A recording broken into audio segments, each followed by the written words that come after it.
ಎಲ್ಲರಿಗೂ ನನ್ನ ನಮಸ್ಕಾರ. ಸಾಮಾನ್ಯವಾಗಿ ನಾವು ಸೌತೆಕಾಯಿ ಮೊಸರುಗೊಜ್ಜು ತಿಂದಿರ್ತೀವಿ. ಆದರೆ ಇವತ್ತು ನಾನು ಮೂಲಂಗಿ ಮೊಸರುಗೊಜ್ಜು ಹೇಗೆ ಮಾಡೋದು ಅಂತ ತೋರಿಸ್ತಿದ್ದೀನಿ. ಇದನ್ನು ಪಲಾವ್ಗೆ ನಾನು ಸೈಡ್ ಡಿಶ್ ಆಗಿ ಬಡಿಸ್ತಾ ಇದ್ದೀನಿ. ಅದನ್ನು ಹೇಗೆ ಮಾಡೋಣ ಅಂತ ನೋಡೋಣ ಬನ್ನಿ. ಒಂದು ಪ್ಯಾನ್ಗೆ 1 ಕಪ್ ತುರಿದಿರೋ ಮೂಲಂಗಿ, 1 ದೊಡ್ಡ ಗಾತ್ರದ ಈರುಳ್ಳಿ ಸಣ್ಣದಾಗಿ ಹೆಚ್ಚಿರೋದು, 1 ಹಸಿಮೆಣಸಿನಕಾಯಿ ಸಣ್ಣದಾಗಿ ಹೆಚ್ಚಿರೋದು, 2 ಟೇಬಲ್ ಸ್ಪೂನ್ ಕೊತ್ತಂಬರಿ ಸೊಪ್ಪು ಸಣ್ಣದಾಗಿ ಹೆಚ್ಚಿರೋದು. ನಾನಿವತ್ತು 1 ಕಪ್ ನಂದಿನಿ ಮೊಸರನ್ನ ಬಳಸ್ತಾ ಇದ್ದೀನಿ.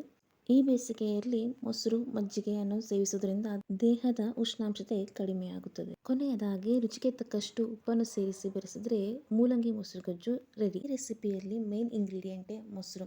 ಎಲ್ರಿಗೂ ಮೊಸರು ಅಂದರೆ ಒಂದು ಗಾದೆ ನೆನಪಾಗುತ್ತೆ. ಅದೇನೆಂದರೆ ಕೈ ಕೆಸರಾದರೆ ಬಾಯಿ ಮೊಸರು. ಇದರ ಅರ್ಥ ಕಷ್ಟಪಟ್ಟು ಕೆಲಸ ಮಾಡಿದರೆ ಖಂಡಿತವಾಗಿಯೂ ಉತ್ತಮ ಫಲಿತಾಂಶವನ್ನು ಪಡೆಯುತ್ತೀರಿ ಎಂದರ್ಥ. ಇದೇ ರೀತಿಯಾಗಿ ಇಂಗ್ಲಿಷ್ನಲ್ಲಿ ಇನ್ನೊಂದು ಗಾದೆ ಇದೆ, as you sow as you reap. ಇದರ ಅರ್ಥ ಬಿತ್ತಿದಂತೆ ಬೆಳೆ. ಜೀವನದಲ್ಲಿ ಯಶಸ್ಸನ್ನು ಸಾಧಿಸಲು ಕಷ್ಟಪಟ್ಟು ಕೆಲಸ ಮಾಡುವುದು ಅವಶ್ಯಕ ಎಂಬುದನ್ನು ತಿಳಿಸಿಕೊಡುತ್ತದೆ. ನನಗೆ ಗೊತ್ತಿದ್ದು ಈ ಒಂದು ಗಾದೆ. ನಿಮಗೆ ಯಾವುದಾದ್ರು ಗೊತ್ತಿದ್ದರೆ ಮೊಸರಿನ ಮೇಲೆ ಖಂಡಿತವಾಗಿಯೂ ಕಮೆಂಟ್ ಮೂಲಕ ತಿಳಿಸಿ. ಈ ರೆಸಿಪಿನ ಒಂದ್ಸಲಿ ಟ್ರೈ ಮಾಡಿ ನೋಡಿ, ನೀವು ಫಿದಾ ಆಗೋದು